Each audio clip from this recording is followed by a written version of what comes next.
4월 22일 키토산 체리 농장입니다. 이 본 영상에서는요, 두 가지를 말씀드리고 싶어요.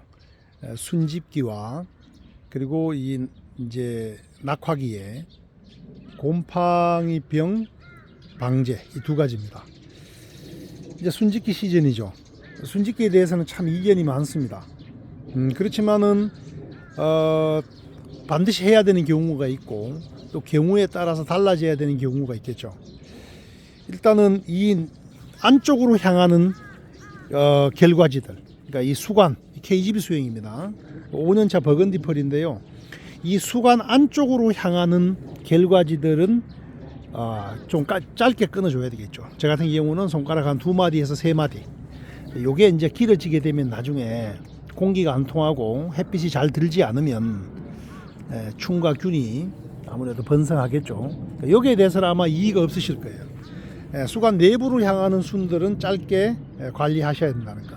문제는 이제 외부입니다. 외부에 있는 순들을 어떻게 관리할 것이냐, 이런 식으로 바깥쪽으로 나오는 결과지를 어떻게 관리할 것이냐, 크게 두 가지입니다.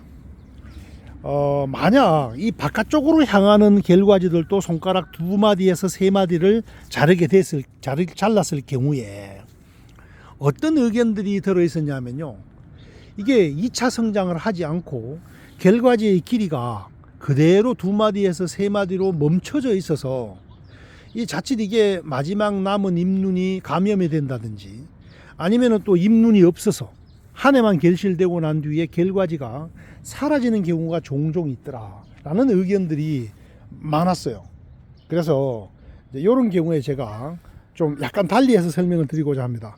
첫째요, 제가 이게 특히 대과종 그 3년차에서 5년차에 결실성이 떨어지는 대과종 같은 경우, 뭐 대표적인 게 버건디, 강구 1호, 겔조생, 이런 품종들이 되겠죠. 이런 품종들 같은 경우는요, 바깥쪽으로 향하는 것도 제가 짧게 끊는 이유는요, 2차 성장을 예상하기 때문입니다. 이게 틀림없이 우리나라 환경에서는 2차 성장을 할 것이다 라고 예상을 하고 짧게 끊었던 건데, 안쪽으로 향하는 결과지처럼. 근데 의외로 자라지 않는 경우도 있습니다. 어떤 경우가 있을까요? 예를 들어서 열매를 너무 많이 달아서 수세가 떨어진 나무 같은 경우는 외국처럼 2차 성장을 하지 않는 거예요. 물론 2차 성장을 하지 않는 것이 바람직한 겁니다. 그렇지만 우리나라 환경에서는 대부분 2차 성장을 하죠. 자, 이럴 경우에 2차 성장을 하지 않았을 경우에 이런 식으로, 이건 연장지죠. 이거는 이제 KGB든 뭐 개심형이든 주간형이든 마찬가지입니다. 이 연장지 상에 요 주지의 연장지는 계속 키워야 되겠죠. 이걸 자르면 안 되겠죠.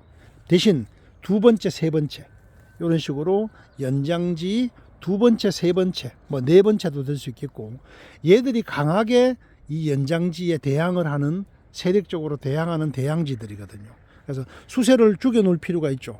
그래서 첫 번째는요, 순을 짚는 방법이 있고요. 두 번째는 순을 짚지 않고 얘들이 좀 더 놔뒀다가 경화될 무렵, 언제겠습니까? 대략 한 5월 중순쯤 되겠죠. 5월 중순쯤에 이 클립을 끼워서 확실히 대항하지 못하도록 유인을 시켜버리는 방법이 있습니다.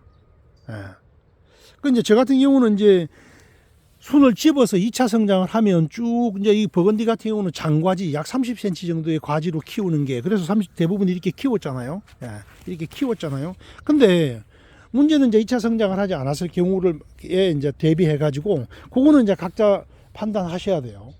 열매가 너무 많이 달아서 이건 수세가 좀 약하다, 그럼 2차 성장이 안 될 것 같다 하면 아예 길게 키우십시오.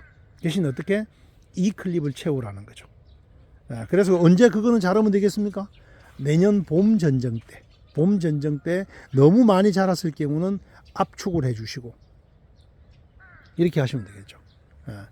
그래서 이게 주지도 제가 압축을 하잖아요. 주지도 50에서 60cm 자름 전정을 통해서 압축을 한다라고 말씀드렸는데, 결과지도 마찬가지입니다.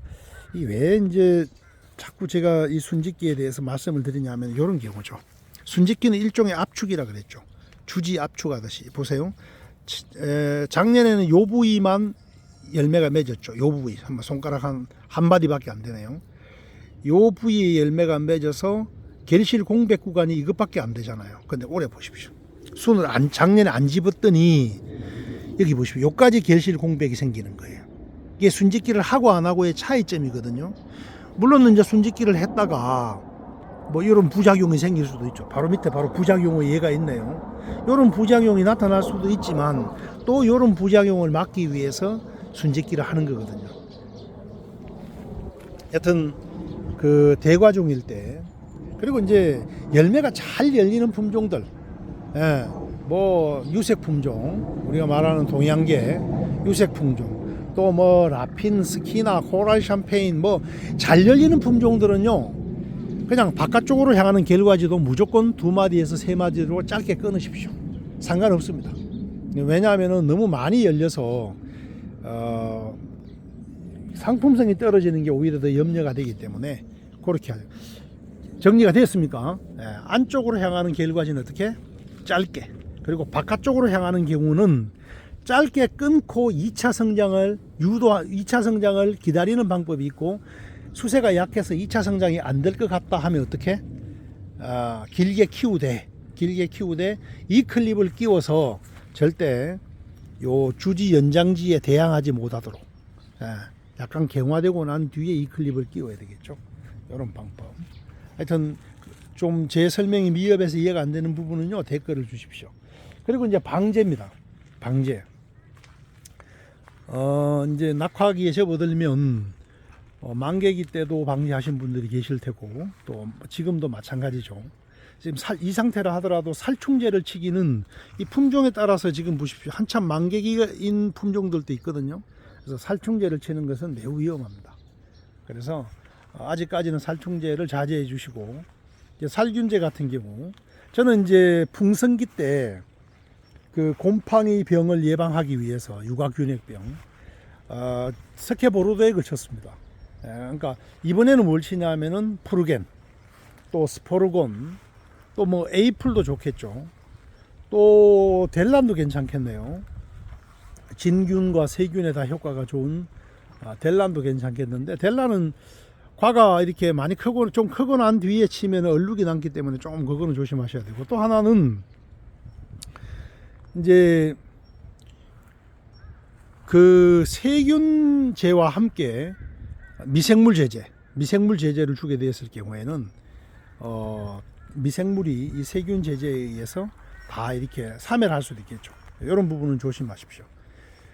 저는 이제 그러면 이제 이런 살균제와 더불어서 이제 영양제, 요거는 기호에 따라서 좀 차이가 나겠죠. 이제 영양제 같은 경우는, 전나무 같은 경우는 한참 저렇게 이게 이제 만객입니다. 그래서 살충제를 조심하시라는 거죠. 그래서 이 살균제들과 살균제, 곰팡이병 예방 살균제와, 그리고 이제 영양제로는 이제 여기 보이시나요? 이제 저 같은 경우는 이렇게 키토산 액비를 많이 담아놨습니다. 저쪽에도 있어요. 그래서 요걸 첨가를 하고, 또 기술센터에서 받았던 미생물 균이 있잖아요. 그걸 넣어도 도움이 됩니다. 도움이 되고, 또 이제 초산칼슘, 이제 나무의 활력을 위해서 이제 초산칼슘을 이번에는 이제 같이 줄 거고요. 또 이제 또 많이 주시는 분들이 뭐냐면 황산고토, 황산 마그네슘을 바닥 시비하시는 분들도 있고, 역시 그것도 도움이 되겠죠. 식물에 나무의 활력을 주기 위한 거니까 도움이 되겠습니다. 그리고 이제 살충제 같은 경우는요, 이 벌레가 많아서 꼭 이제 살충제 같은 경우 뭐 순나방이라든지 또 응애라든지, 또 깍지벌레가 있다든지, 이런 경우에는 이제 혹시나 급해서 주시더라도 벌이 활동을 하지 않는 아침 일찍 혹은 오후 늦게 이렇게 약을 주시기 바랍니다. 저도 오늘 내일 중으로 요 2차 균핵병 방제를 해야 될 것 같아요. 도움이 되셨다면 구독, 좋아요 부탁드리겠습니다. 이상 키토산 체리 농장이었습니다.